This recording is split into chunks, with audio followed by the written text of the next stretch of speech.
Hi students, now இப்போ exercise 2.9 15 போகலாம் பார்த்து போகிறோம். இது ஆக்சுவலாக நமக்கு ஃபேக்டரைஸ் பண்ணாமல் விட்டுட்டு ஃபர்ஸ்ட் நமக்கு ஃபேக்டரைஸ் பண்ணலாம். சரிங்களா, ஃபர்ஸ்ட் சம் பண்ணிடுறேன். எக்ஸ் பவர் 4 மைனஸ் 1 1 அப்படி போகலாம். பவர் 4 எடுத்துலாமா? இதை எப்படி போகலாம்? நமக்கு வந்து X square whole square minus இந்த 1 ஸ்கொயர் ஹோல் ஸ்கொயர் எடுத்துக்கலாம் நம்ம இல்லையா? 1 ஸ்கொயர் எடுத்துங்க. நம்ம என்ன பண்ணலாம் ஃபார்ம் பார்த்தீங்கன்னா A square B square A plus B இந்த ஏஎம்எஸ் பியா இங்கே ஏ வேல்யூ வந்து எக்ஸ் ஸ்கொயர். சரிங்களா, இப்போ பாருங்க ஏ வேல்யூ எக்ஸ் ஸ்கொயர். அப்போ X square plus B into இந்த எக்ஸ் ஸ்கொயர் மைனஸ் பி. ஓகேங்களா, நமக்கு இங்கே 1 ஸ்கொயர் தெரியும். 1 ஸ்கொயர் தராமா? நம்ம இங்கே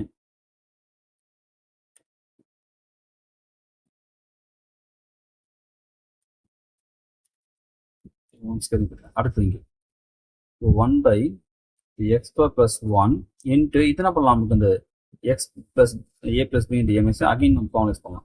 ஏன்னா 1 நம்ம பண்ணலாம் 1 ஸ்கொயர் எடுத்துட்டாங்க. இப்போ என்ன பண்ணுங்க let similarly X square plus 1 X plus 1 X minus 1 equal to நமக்கு அந்த கான்ஸ்டன்ட் போடுவோமா? இங்கே பாருங்க, இப்போ எக்ஸ் ஸ்கொயர் பிளஸ் 1 நமக்கு என்ன பண்ண முடியாது? ஃபேக்டர்ஸ் பண்ண முடியாது. 2 பவர் 2 தானே இது. அப்போ 2 கான்ஸ்டன்ட் கொண்டு வரணும். அப்போ ஒரு கான்ஸ்டன்ட் என்ன பண்ணுங்க எக்ஸ்ட்ரமாகவும் இன்னொரு ஜஸ்ட் கான்ஸ்டன்ட் எடுத்துங்க எக்ஸ் ஸ்கொயர் பிளஸ் 1 ப்ளஸ். இப்போ அடுத்தது இந்த சி பை நமக்கு நெக்ஸ்ட் ஃபேக்டர். அடுத்து அந்த டி பை அடுத்த ஃபேக்டர். ஏன்னா மொத்தம் இங்கே எக்ஸ் பவர் 4 இதுலேயே மொத்தம் இப்போ 4 நமக்கு இந்த கான்ஸ்டன்ட் நமக்கு வந்துடும் ஏபிசிடி. சரியா, இப்போ ஃபர்ஸ்ட் நம்பர்லாம் நமக்கு நியூமரேட்டர் எடுத்துலாமா? இப்போ 1 ஈக்குவல் டு இல்லை சும்மா 1 தான் இருக்குது. இது நிறைய டைம் சொல்லி கொடுத்துருக்கோம். இப்போ என்ன பண்ண ஃபர்ஸ்ட் ஃபேக்டர் டினாமினேட்டர் எடுத்துங்க. எடுத்து என்ன பண்ணுங்க இந்த லெஃப்ட் டினாமினேட்டர் டிவைட் பண்ணுங்க. ஆனால் ஆகும் எக்ஸ் ப்ளஸ் 1 எக்ஸ் கேன்சல் ஆகும். அப்போ எது நமக்கு எக்ஸ் ப்ளஸ் வந்து எக்ஸ் மைனஸ் வந்து அதை இங்கே மல்டி பண்ணுங்க, நியூமரேட்டர் மல்டி பண்ணுங்க. அப்போ நியூமரேட்டர்ல ஏஎக்ஸ் பிளஸ் பி இருக்கா? இந்த ஏஎக்ஸ் பிளஸ் பி கூட எதை பண்ண மல்டி பண்ணுங்க X plus 1 into X minus 1 multi பண்ணுங்க. ப்ளஸ் அதே போல் சி இன்ட்டு. அப்போ நெக்ஸ்ட் பண்ணுங்க இந்த எக்ஸ் பிளஸ் 1 டிவைட் பண்ண ஆகும். இது எக்ஸ் பிளஸ் 1 கேன்சல் ஆகும். அப்போ எது நம்ம ஆன்சர் வரும்? X square plus 1 X minus 1 answer வந்துடும். நெக்ஸ்ட் அதே மாதிரி பிளஸ் டி இன்ட்டு நம்ம பண்ணணும் எக்ஸ் மைனஸ் 1 டிவைட் பண்ணினா எக்ஸ் ஸ்கொயர் பிளஸ் 1 இன்ட்டுன்னு அது எக்ஸ் பிளஸ் 1 கிடைச்சிடும். சரிங்களா, இப்போ நம்ம என்ன பண்ணச்சு நமக்கு நியூமரேட்டர் நமக்கு இப்போ வந்தாச்சா? இப்போ என்ன பண்ணலாம்? நமக்கு வந்து எக்ஸ் வேல்யூ எடுத்துட்டு நமக்கு இந்த ஏபிசிடி வேல்யூ ஃபைன் பண்ணணும். ஃபர்ஸ்ட் எக்ஸ் வேல்யூ பண்ணலாம் ப்ளஸ் 1 எடுத்துக்குவா. புட் எக்ஸ் வேல்யூ ப்ளஸ் 1, ஏன்னா இங்கே மைனஸ் 1 இல்லையா? ப்ளஸ் போட்டால் நமக்கு 0 ஆகும். அப்போ இங்கே 1 தான் இருக்கு, நமக்கு எக்ஸ்ட்ரா எதுவும் இல்லை. இந்த பாருங்க இது ஃபுல்லாக என்ன 0 ஆகும். ஏன்னா இங்கே மைனஸ் 1 நீ ப்ளஸ் 1 போட்டிங்கன்னா மைனஸ் 1 ப்ளஸ் 1 கேன்சலாக ஃபுல்லாக 0 0 அதே போல் இந்த சி பாட்டை ஃபுல்லாகவும் 0 ஆகும். அப்போ எதுவும் மட்டும் இருக்கும் டி பாட் மட்டும் தான் இருக்கும். அது என்ன இருக்கும் 1 + 1 1 + 1 இருக்கும் இல்லையா? 2 to 4 அப்போ 1 ஈக்குவல் டு 4 டியா? அப்போ டிக்கு நம்ம வந்துடும் 1/4 வந்துடும். ஓகேங்களா, இப்போ அதே போல் நம்ம பண்ணலாம். நெக்ஸ்ட் ரூட் எக்ஸ் நம்ம மைனஸ் இருக்கலாமா? மைனஸ் அகைன் அது ஃபுல்லாக 0. ஏன்னா இங்கே எக்ஸ் ப்ளஸ் 1 மைனஸ் மட்டும் 0. அப்போ இந்த டி வேல்யூம் கண்டிப்பாக 0 இல்லையா? இப்போ 1 ஈக்குவல் டு 0. இப்போ சி இன்ட்டு மட்டும் நமக்கு ஆன்சர் இருக்கும் இல்லையா? என்ன நமக்கு மைனஸ் 1 ஹோல் ஸ்கொயர்னா ப்ளஸ் 1 ஆகிடும். ப்ளஸ் 1 + 1 இது -1 -1. அப்போ சி இன்ட்டு ஆகும் +2 -2 -4 -4c வந்துருமா? இப்போ சி ஈக்குவல் டு -1/4 வந்துடும். இப்போ டி வேல்யூ கண்டுபிடிச்சி சிம்ஸா. நெக்ஸ்ட் இப்போ ஏ வேல்யூ கண்டுபிடிக்க போகலாமா? இப்போ இந்த ஏ வேல்யூ கண்டுபிடிக்க நம்ம என்ன பண்ணலாம்? நமக்கு வந்து 1 எக்ஸ் கிட்ட 0 வேல்யூ வச்சு நீங்கள் போக முடியும். இது நம்ம என்ன பண்ணலாம்? அந்த ஈக்குவேட்டிங் கான்ஸ்டன்ட்டை வச்சு போகிறது கொஞ்சம் பெட்டராக இருக்கும் நமக்கு எப்பவுமே. சரிங்களா, சரி நமக்கு அந்த ஏ வேல்யூ ஃபர்ஸ்ட் கண்டுபிடிக்கலாமா? இப்போ ஏ வேல்யூ என்ன பண்ணலாம்? இந்த ஏஎக்ஸ் டேர்ம் இருக்கு இன்ட்டு ஒரு எக்ஸ் ஏஎக்ஸ் ஸ்கொயரும் இன்ட்டு ஒரு எக்ஸ் எக்ஸ் கியூபும் ஏஎக்ஸ் கியூப். அப்போ என்ன பண்ணலாம்? நான் ஈக்குவேட்டிங் எக்ஸ் கியூப் டேர்ம் போடுறேன்.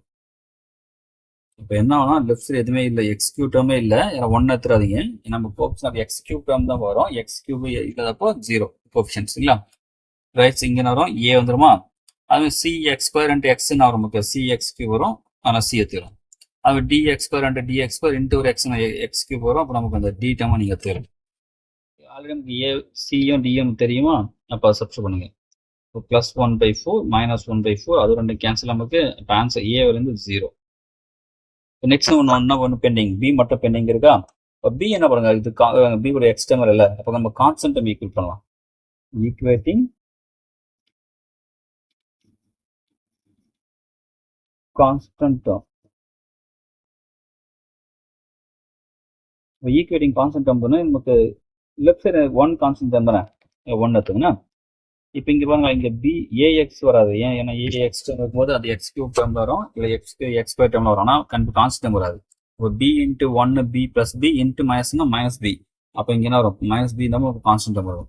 இங்கே நம்ம சி வச்சு வரும்போது நான் இது கான்ஸ்டன்ட் இருக்கு, சி இன்ட்டு ப்ளஸ் ஒன் சியா இன்ட்டு மைனஸ் ஒன் வரும், மைனஸ் சி வரும் இல்லையா.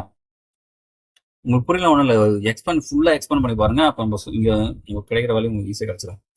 அப்படி ஏன்னா போட்ட டைம் ரொம்ப ரொம்ப ரொம்ப அதிகமாகிடும் சரிங்களா. அதனால ஷார்ட்டாக யோசிங்க. எப்போ கான்ஸ்டன்ட் டேர்ம் இல்லை, எக்ஸ் எல்லா டேர்மும் கான்ஸ்டன்ட் டேர்ம் இல்லையா. இப்போ இங்கே டி இருக்கு, அந்த டி இன்ட்டு ஒன் நம்ம ப்ளஸ் டி இன்ட்டு ஒரு ப்ளஸ் ஒன் நமக்கு இந்த ப்ளஸ் டி வரும். இதுதான் கான்ஸ்டன்ட் டேர்ம் இருக்க முடியும். இப்போ நம்ம ஆல்ரெடி சியும் டிஎன் தெரியுமா, அதை சப்ஸ்டிட் பண்ணுங்க. அப்போ one equal to minus B minus சின்னா சொல்ல ஆகும், ப்ளஸ் ஒன் பை ஆகுமா, இது ப்ளஸ் ஒன் பை ஃபோரா. So one equal to minus B, இது தெரியல 1/4 1 பார்ட் பண்ணால் 1/2 போட்டுக்கலாம், ஆஃப் தான் வரும் இல்லையா, இந்த ஆஃப் வந்து போடணுமா. இப்போ 1 minus half equal to minus B, அப்போ half equal to minus B. இப்போ பி நான் வந்துடும் நமக்கு மைனஸ் 1/2 வந்துடுமா. இப்போ நமக்கு எல்லாத்தையும் நம்ம சம்ல சப்ஸ்டிட் பண்ணலாம். இப்போ சப்ஸ்டிட் பண்ணுங்க, ஏ வலிமை வந்து 0 இல்லையா, இப்போ 0 எக்ஸ் விட்டுருங்க. பி வலி மைனஸ் 1/2வா, அது மட்டும் போடுங்க. ப்ளஸ் சி வலி வந்து மைனஸ் 1/4 by x plus 1. இது நமக்கு plus 1/4 டி இந்த by x minus 1. அப்போ இது அப்படியே கீழே வந்தோமா, அப்போ minus 1/2 into இந்த x square plus 1. இது வரும்போது minus 1/4 into x plus 1 plus 1/4 into x minus 1. இதான் நமக்கு தேவையான இந்த ஆன்சர். சரிங்களா.